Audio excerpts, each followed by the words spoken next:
Llegó la hora de conocer las informaciones más destacadas del continente americano. Acompáñennos a recorrer y analizar lo que nos une, nos preocupa y nos enorgullece como hispanoamericanos. Bienvenidos a Américas Noticia con Vladimir Kissinger.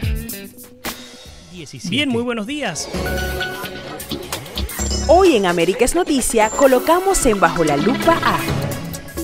Bien, y bajo la lupa nos adelantamos al primer bloque de programa porque tenemos entonces con nosotros a Aurelio Useche, experto en el área financiera, pública y privada, exdirector principal del Banco Central de Venezuela del 80 al 83, un hombre con muchísima experiencia, profesor de la Universidad Católica Andrés Bello, profesor universitario, analista político, un hombre además de mi entera confianza y a quien le damos desde ya la bienvenida a Américas Noticias. Teníamos tiempo esperando que nos acompañara y sobre todo la bienvenida porque vamos a tocar un tema, Aurelio, bien importante y bien delicado. Y tiene que ver justamente con esta declaración, este artículo que publicara el 2 de enero Ricardo Hausmann. No es el primero que pide la asistencia militar. Sin embargo, creo que es el que más ruido ha generado en la comunidad internacional. Bueno, conociendo el perfil de Ricardo Hausmann, pues como un experto también en el área económica, profesor, director también del Instituto de Investigaciones uno de los institutos de investigaciones en Harvard, y ha dicho, en cuento corto para los que no lo conocen, es que la próxima vía, hay opciones que él plantea en su esquema de análisis, pero dice, ante unas premisas que deberíamos establecer. La primera, un diálogo que podría ser estéril, lo ha sido hasta ahora y muy probablemente se mantenga, siga siendo estéril. Estamos 11 y 12 de enero en un nuevo encuentro de diálogo que pues no creemos que pueda dar mayor resultado. Unas elecciones que se piden que muy probablemente ante un gobierno que ha estado dispuesto a dejar que mueran de hambre, que muera de hambre su pueblo, muy probablemente no esté dispuesto a llevar adelante elecciones limpias y por supuesto justamente hablar de la posición de una Asamblea Nacional legislativa legítimamente constituida en el 2015, la que podría, número uno, destituir a Maduro por causas probables y ahora vamos a estar hablando de ellas, número dos, designar a un nuevo presidente y número tres, a la hora de designar a este nuevo presidente, pedir una asistencia militar internacional a través de una coalición de países amigos que lleguen a través de esta solicitud bypaseando al Consejo de Seguridad de las Naciones Unidas. Aurelio, bienvenido a tu casa. ¿Cómo estás? Bueno, muchas gracias por la invitación. Me encanta esta oportunidad de conversar sobre estos temas que estás apuntando sobre la situación de Venezuela, que quizás sea una de las situaciones más críticas que país alguno de la América Hispana haya vivido, por lo menos en lo que a mí, si mi memoria no me traiciona. De manera que el tema de Venezuela es el tema más importante de América Latina. Hoy en día, sin lugar a dudas, de los conflictos el que mayor repercusiones tiene. No solamente por el hecho de que Venezuela fue un productor de petróleo importante, sino también por el hecho de que Venezuela pudiese ser de nuevo un factor importante en el suministro de energía. Tiene reservas importantes, las reservas más importantes de Occidente, pero que en este momento esas reservas son tan muertas porque no es posible utilizarlas, porque hace falta una enorme inversión muy fuera del alcance del país para hacer eso, de manera que la situación de Venezuela es muy grave. Y además que están empeñadas también esas reservas. Bueno, entre otras cosas, la industria petrolera está en su peor situación nunca. Quizás cuando el Sumaque en 1922, la industria petrolera estaba mejor de lo que es hoy en día, ¿no? Porque estaba por crecer, por hacer algo. La de nuestra está degenerada, se ha degenerado y cuando las cosas están así, pues por supuesto van cada día empeorándose. El tema de Ricardo Hausmann, quiero decir que a partir del diciembre de 2015, cuando la Asamblea Nacional ganó abrumadoramente la mayoría de la Asamblea Nacional, cuando la oposición ganó la mayoría de la Asamblea Nacional, de inmediatamente en el gobierno empezaron a ver cómo hacíamos o cómo hacían ellos para disminuir ese efecto, como para atenuar ese efecto, y desde ese entonces ha empezado una estrategia, y lamentablemente, y a eso se le atribuye a la falta de acción de la oposición oportuna en aquellos meses al inicio, que no vale la pena en este momento hablar de lo que no se hizo, sino estamos en medio de una circunstancia muy difícil. El país, de ese entonces acá su economía es peor. Con horror leo que la inflación es del 3000%. Correcto. Con horror leo la escasez que hay en Venezuela. Con horror leo la violencia que existe en el país. Todos los días leo en los periódicos venezolanos, que no he dejado de hacerlo, la cantidad de violencia y los hechos de violencia que en Venezuela hay de todo tipo. La anarquía que hay en el país.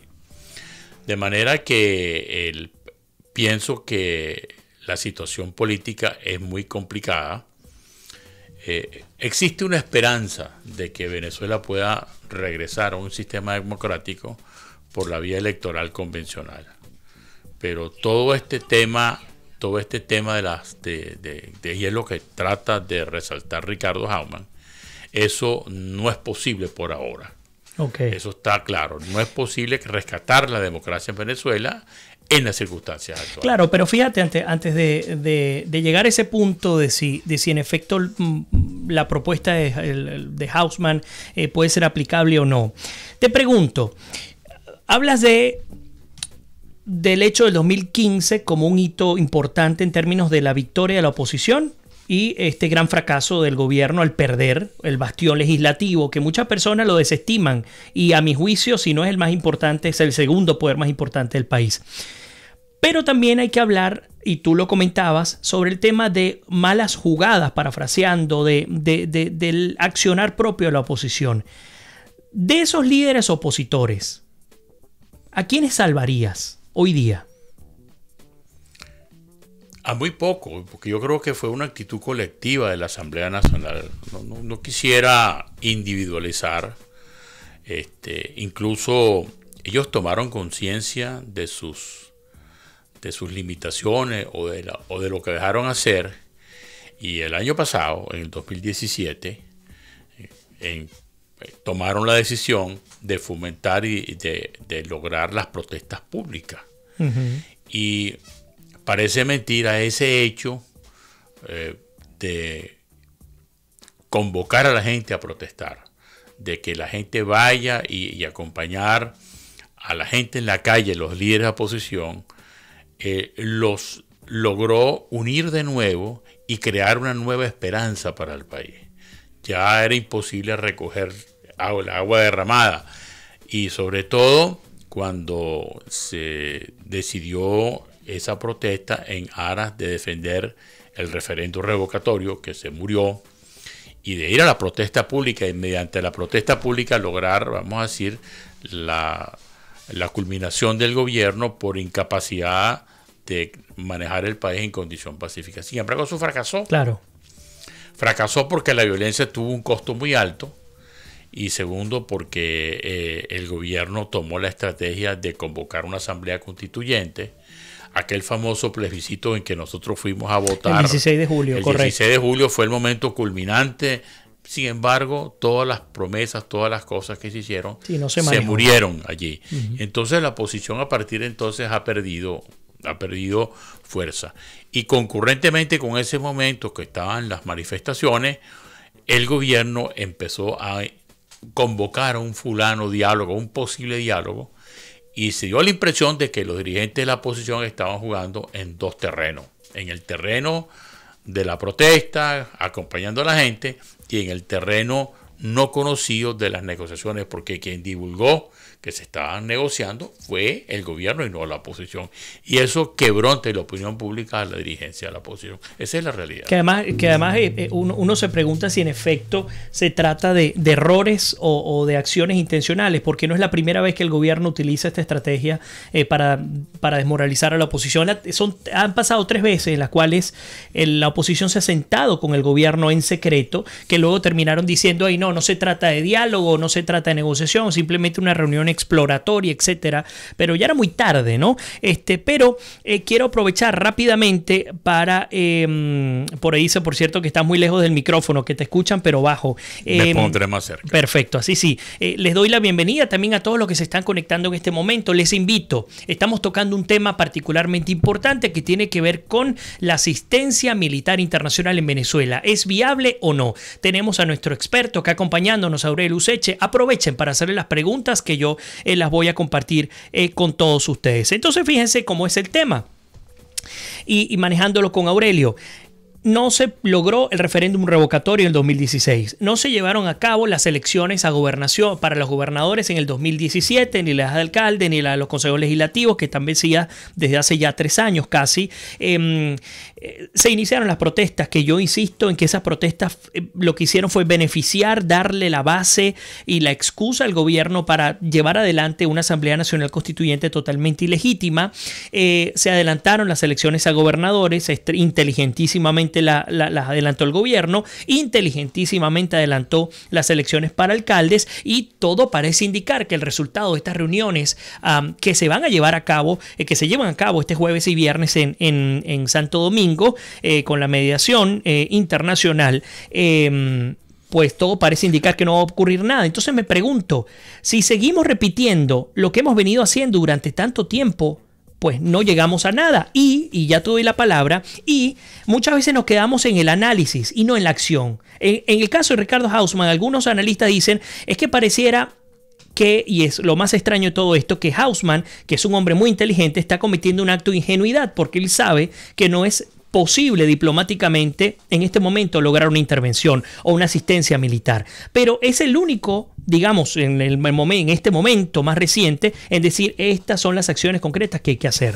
Bueno, te contesto lo primero, que la acción de la violencia, no es la violencia, la protesta en las calles y la reacción del gobierno dio como lugar la toma de conciencia del mundo internacional sobre la verdadera situación de Venezuela. De acuerdo. Y eso logró que se hicieran las asambleas en la OEA y culminó con la designación de estos cancilleres que están intermediando para buscar una solución pacífica a Venezuela. Eso por una más parte. Las sanciones internacionales. Exactamente. Yo creo que ese fue el efecto más importante y quizás la herramienta más fuerte que tiene la posición venezolana hoy en día, o que tenemos la mayoría de los venezolanos, es justamente ese apoyo del exterior, concurrentemente con las medidas que tomó Estados Unidos, financieras y de carácter penal y de restricciones contra voceros venezolanos, igual que la Unión Europea.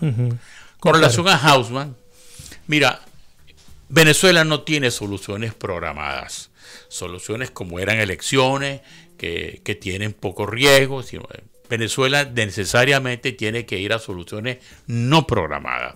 Las soluciones no programadas se requiere creatividad, audacia, innovación. Y yo creo que Ricardo lo que ha hecho muy inteligentemente es decirle al país, mire, nosotros no podemos seguir discutiendo sobre la base de soluciones institucionales programadas, que todo el mundo sabe que son unas elecciones, que es un cambio, porque esas soluciones no son posibles en este momento. Y además que el gobierno no está dispuesto a realizarlas, sino bajo sus condiciones. Sin duda. ¿Cuál es el problema fundamental? La escasez, la falta de ingresos del país, la hiperinflación, la inmensa, enorme, grave situación económica que Venezuela tiene, con escasez de medicinas, con todas las cosas que implica el mal manejo de una economía durante 20 años, que ya, y eso es parte de lo que yo menciono en mi libro, que ya venía manejándose mal desde el Viernes Negro. O sea, Venezuela tiene del Viernes Negro a esta fecha con una política económica equivocada. Primero, de los gobiernos democráticos que no rectificaron en su momento y que ocasionó la elección de Chávez, y ahora después de Chávez, que ya vamos a cumplir 20 años, la política económica peor que ha tenido el país. O sea, se ha agravado mucho las circunstancias en Venezuela, de manera que son muchos años de la aplicación de políticas económicas erradas, perniciosas al país, y que ha logrado llevar a Venezuela a este estado de pobreza que tenemos. Yo quiero que hablemos de este estado de pobreza para darle la base ya concreta a los hechos en torno a la propuesta Hausmann, pero vamos a hacerlo en la próxima parte del programa. Vamos a hacer un pequeño corte. Les agradezco a todos, que sé que ya están conectados y que comiencen a incorporar sus comentarios. Por allí tengo a Luz Márquez, Arsenia Prieto, a Nieves Hernández, Enrique Lozada, Ernesto Bates Mótola, Ignacio Ferenhagen, muchísima gente querida que nos acompaña en este momento. Les pido no se vayan, que en solo minutos vamos a tocar este tema ya en concreto de cuáles son las acciones que pueden llevar a liberar de manera definitiva a Venezuela de todo este dolor de cabeza. Así que no se vayan, que continuamos con nuestra edición número 593. Desde Alaska hasta la Patagonia, entérate de todo lo que pasa en nuestra América. Bien, y ya estamos de vuelta a nuestra segunda parte del programa, segunda parte en la cual tenemos la oportunidad de compartir con muchísima gente querida que nos acompaña en distintas partes de nuestro mundo, comenzando con Radio Cumbre 101.9 FM desde el estado Barinas en Venezuela, también a través de Fusión 90.7 FM desde Houston, Texas en los Estados Unidos, igualmente con nuestro equipazo de nuestro canal de televisión digital CNC Florida Central desde acá, desde Orlando, en los Estados Unidos igualmente, y por supuesto a través de Ideal Radio FM desde Málaga, España. Hoy en América es Noticia colocamos en Bajo la Lupa a... Bien, y en Bajo la Lupa estamos analizando la crítica situación venezolana de cara a la propuesta de Ricardo Hausmann en términos de, número uno, destituir al presidente actual de Venezuela, el dictador Nicolás Maduro, nombrar a un presidente, si se quiere, interino, y a partir de ese nombramiento solicitar por vía legal una asistencia militar internacional que pueda además bypassearse el Consejo de Seguridad de las Naciones Unidas, y ya voy a explicar por qué he dicho dos veces bypassearse. Recuerden que estamos con nuestro querido invitado Aurelio Useche, analista económico, político, profesor universitario venezolano que me acompaña desde Orlando, Florida. Bueno, comentarios. Ojalá todo se pudiera hacer para salir de estos asesinos del gobierno. Por allí también nos comenta, nos saluda muchísima gente. Vamos a ver, el Luz nos dice: no se puede seguir dialogando porque no funciona y nunca ha funcionado con el gobierno de Maduro. Estamos en una etapa muy peligrosa y ya hemos llegado a una dictadura sin salida con la MUD. Nosotros los venezolanos debemos seguir luchando y pedir la ayuda internacional militar para poder salir de este gobierno corrupto, forajido. El pueblo ya no cree en las elecciones. Necesitamos otra salida urgente y la comunidad internacional debe unirse con urgencia.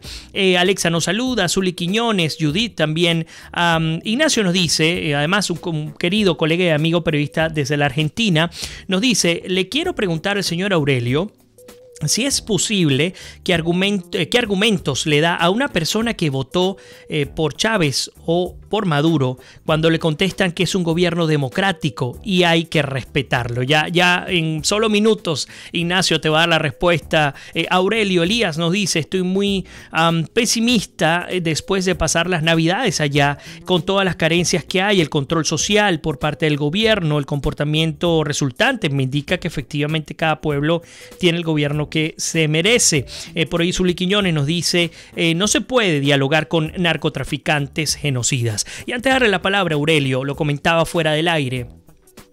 El día de ayer recibí una carta de una señora venezolana que vive en España. Yo no voy a decir su nombre, me pidió que no lo dijera. En algún momento me imagino que me autorizará.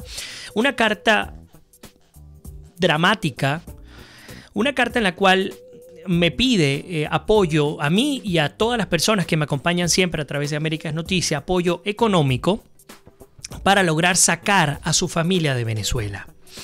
Vengo retratando esto desde hace días, videos que llegan, etcétera, pero por primera vez me llega directamente a mi persona a través de mi canal de YouTube esta solicitud con una carta en la cual me confiesa qué es lo que está ocurriendo en su familia. Tienen una niña de 9 años que sufre de diabetes tipo 1 y esta niña incluso estuvo en coma diabético por 4 días porque además no se podía sacar de ese Estado porque no contaba con las insulinas, con los medicamentos necesarios. Me habla de desesperación, me decía, aunque estoy en España, la gente cree que tengo dinero para rescatar a mi familia, no lo tengo, apenas estoy sobreviviendo acá. Y lo que está ocurriendo dentro del drama es que hay muchas familias venezolanas que, como no tienen cuentas en el extranjero, no pueden abrir cuentas de PayPal, etcétera, están ahora buscando opciones dentro de lo que es la criptomoneda, etcétera, que se ha puesto tan de moda últimamente, para conseguir algo de dinero y poder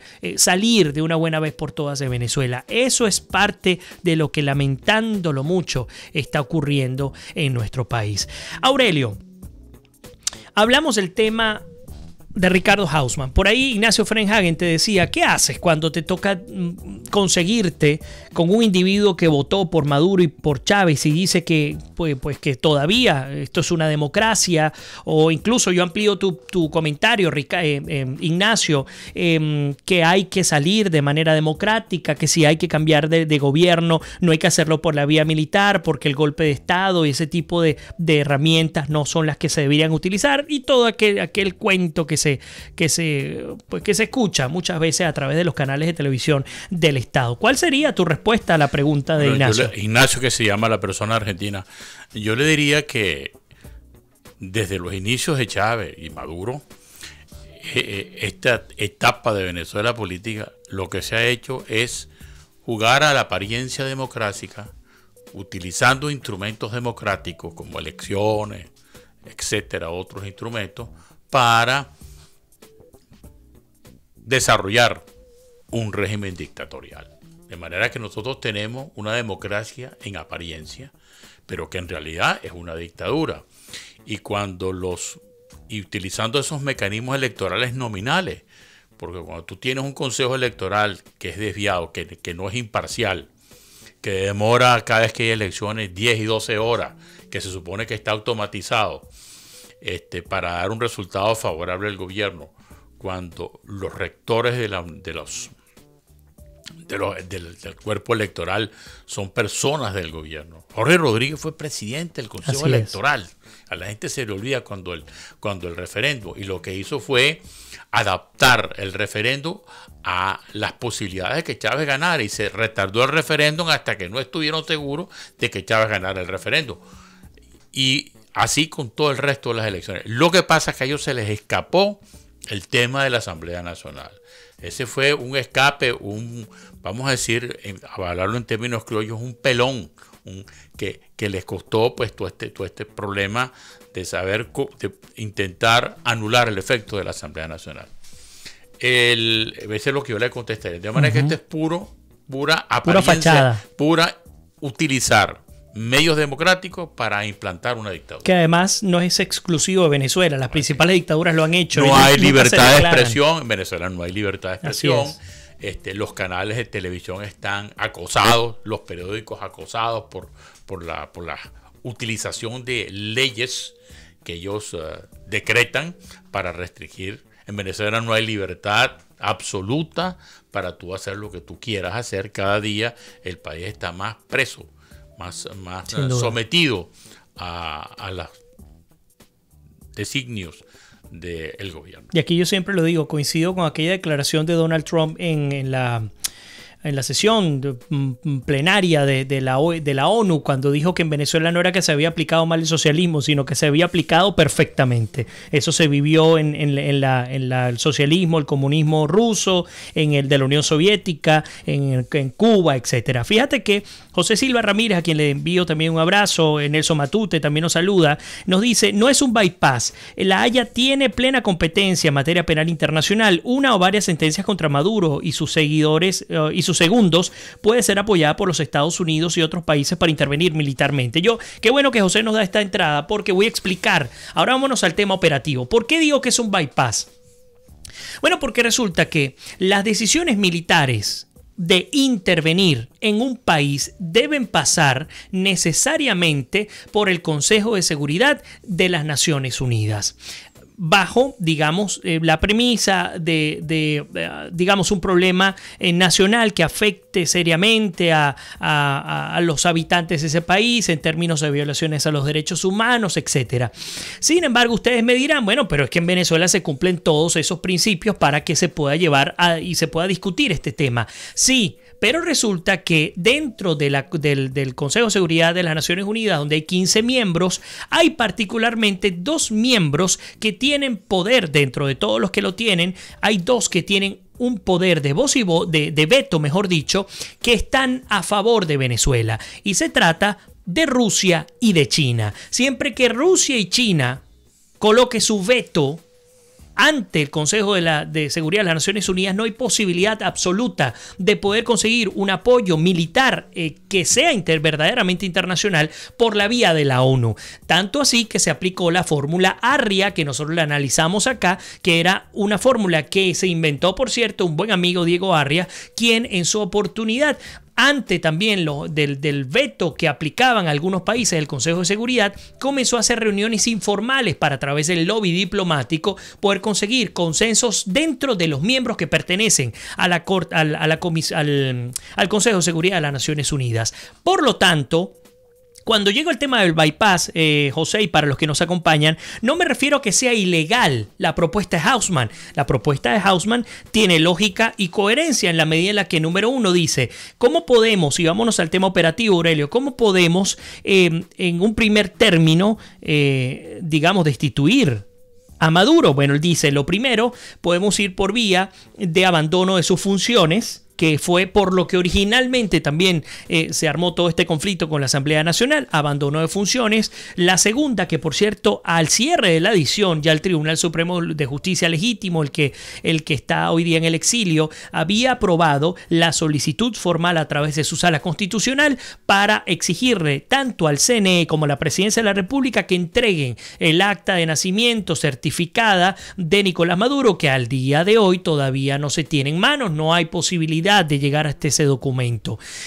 Aparte de eso, le piden la renuncia a la nacionalidad colombiana, y muchos me preguntan, pero es que si Maduro no es colombiano, en efecto, tal como pareciera ser, Maduro no nació en Colombia, pero, y escúchenlo bien, al su madre ser colombiana, automáticamente él tiene la nacionalidad colombiana según lo que indica la Constitución del país. Sin embargo, ante la duda de si nació o no en Colombia y ante la duda de si renunció o no a la nacionalidad colombiana para ejercer su cargo como presidente de la República en Venezuela, bueno, vendría entonces esta destitución al presidente.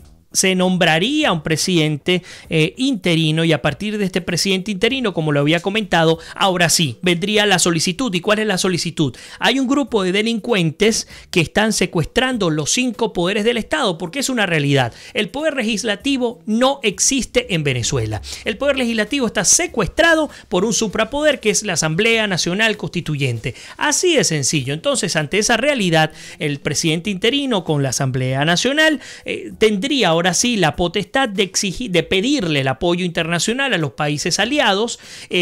¿Cuáles serían los países aliados? Pudiera ser, y te pregunto, Aurelio, Argentina tal vez, Chile. Aliados que para una intervención militar. Para una posible intervención. Bueno, déjame hacerte un comentario con relación a eso. Yo creo que hay un sentimiento de esperanza en mucha gente de las clases medias en Venezuela, de una intervención militar similar a la que pasó en Panamá con Manuel Noriega. Pero las diferencias son muy grandes. En primer lugar, cuando Chávez llegó al poder, lo primero que hizo fue reforzar a las Fuerzas Armadas. Y Venezuela, Chávez incorpora a su gobierno, que supuestamente era un gobierno civil, a las Fuerzas Armadas.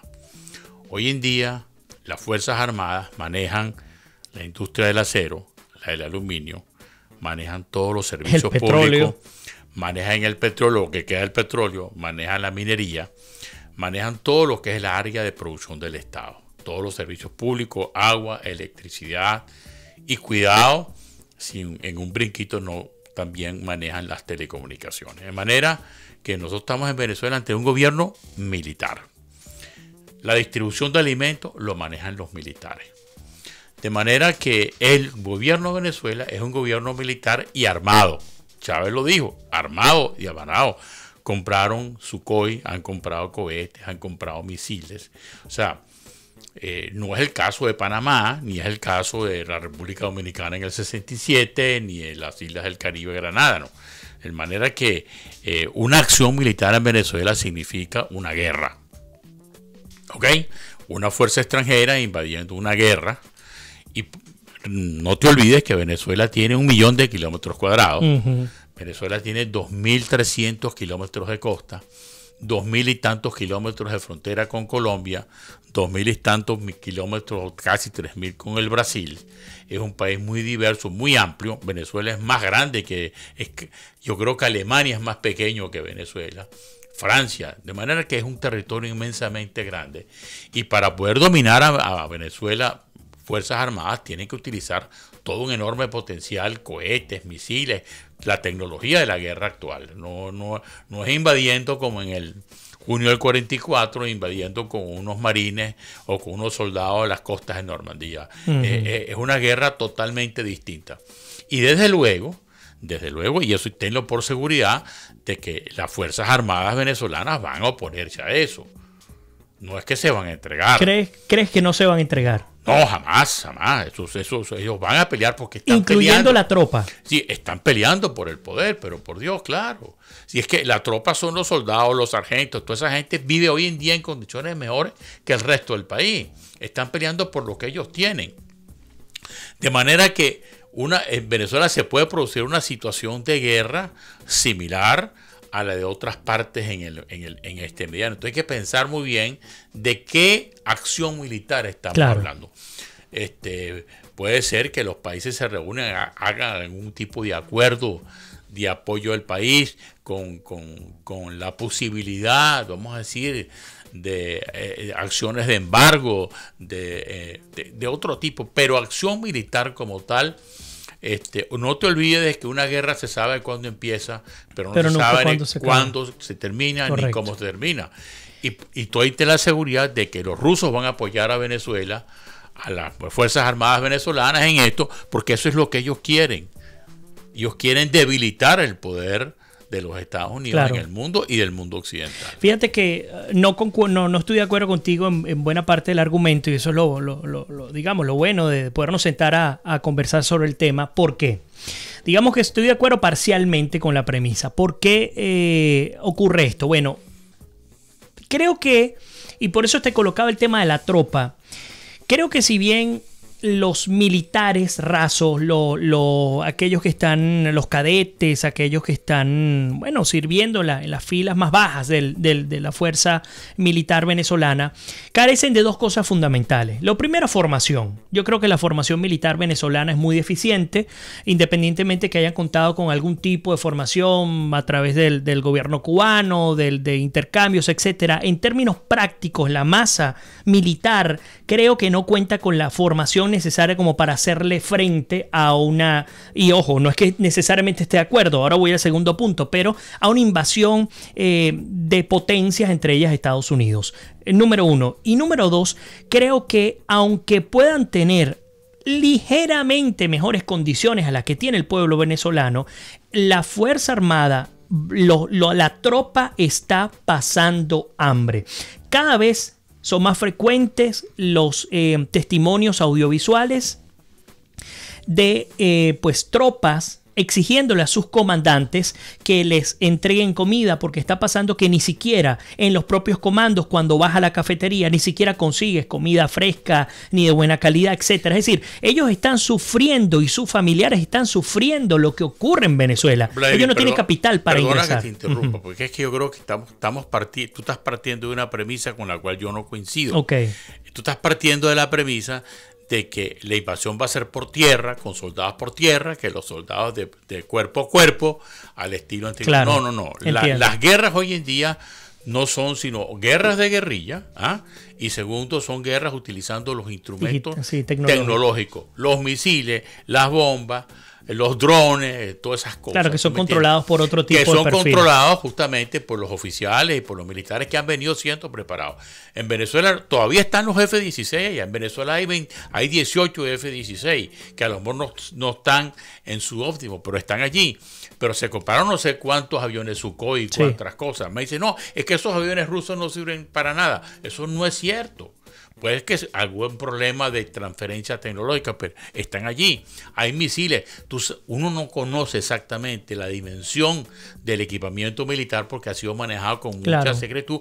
Como no hay parlamento en Venezuela, ellos han tenido toda discreción para comprar todo el tipo de sin ningún filtro, eso es correcto. Y no te olvides que ellos tienen detrás al ejército cubano, que es un ejército que está preparado para eso, para evitar inversiones. O sea que hay dos factores ahí importantes. Y la asistencia militar rusa, que es real en Venezuela. Justo, es que ahí es donde quiero llegar en mi caso a la coincidencia. Es decir, número uno, sí, viéndolo desde ese punto de vista tiene toda la lógica. Aquellos que controlan el tema tecnológico no son soldados rasos y por lo tanto tienen otros intereses que defender. Bien, número dos, en todo caso creo que es imposible, que no lo veo, no imposible, pero al menos no es viable esta intervención, básicamente por el último punto que acabas de tocar y que lo he dicho yo en prácticamente todos los programas.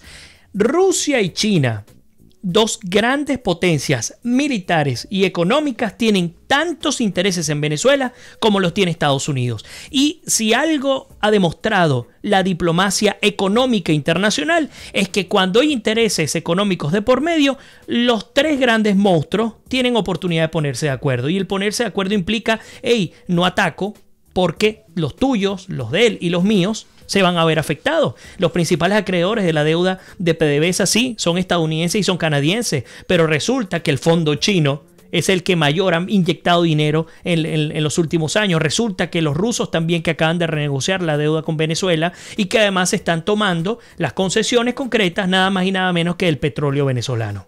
Fíjate que yo coincido contigo en eso. O sea, por eso la intervención militar no es una cuestión sencilla, no es una cuestión que realmente, como mucha gente en Venezuela tiene, ojalá esto lo invadieran los americanos para salir de esta gente y a los 2 días te regresan. No, eso es sumamente grave porque es guerra.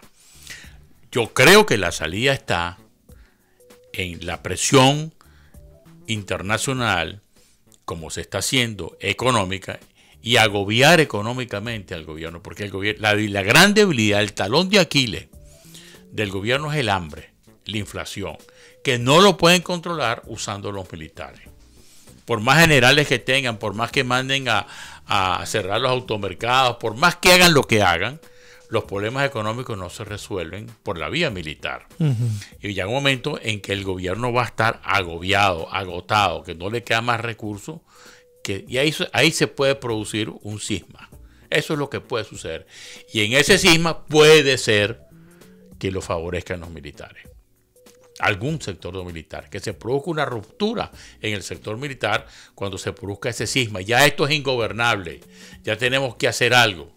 Y en ese momento es posible que se logre el cambio político, pero no por la vía electoral, porque la vía electoral siempre la va a ganar Maduro, porque las condiciones la ponen ellos.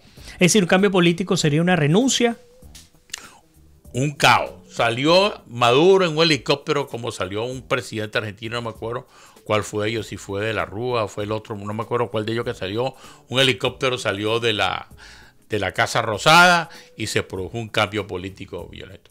Como salió Pérez Jiménez. Jiménez salió, pero es muy distinto a la situación del 23 de enero a esta. Claro. La situación del 23 de enero es una situación idílica en comparación a lo que está pasando ahorita. Eso puede suceder en Venezuela. Bueno, incorporo rápidamente comentarios porque, pues lamentándolo mucho, ya se nos ha ido el tiempo, nos quedan un par de minutos. Karina dice, es la vida de ellos o la de nuestro pobre pueblo.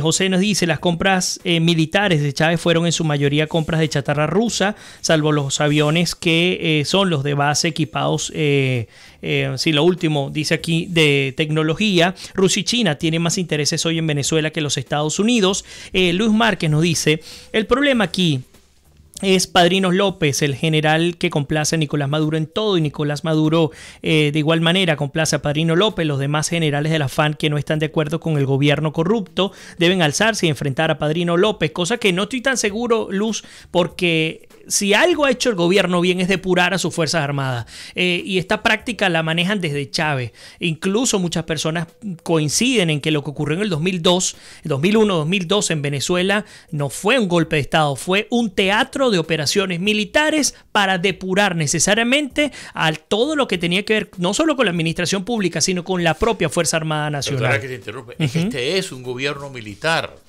Sí.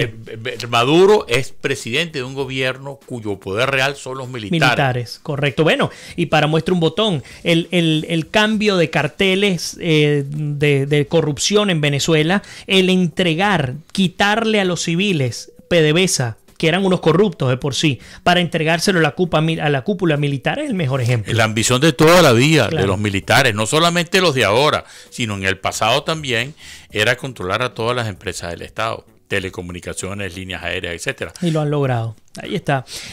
Por ahí, bueno, dice, continúo con este argumento de Luz, a quien le agradezco muchísimo que esté aportándonos en este momento. Dice, bueno, que justamente Padrino López es el principal responsable de darle la respiración a Nicolás. Es lamentable que este general no le importe la voz del pueblo, pero si hay militares en los cuarteles que se están rebelando y están desarmados y también están pasando hambre, los guardias nacionales, la Policía Nacional Bolivariana y los militares pues acuartelados, muchos de ellos que están contra el gobierno.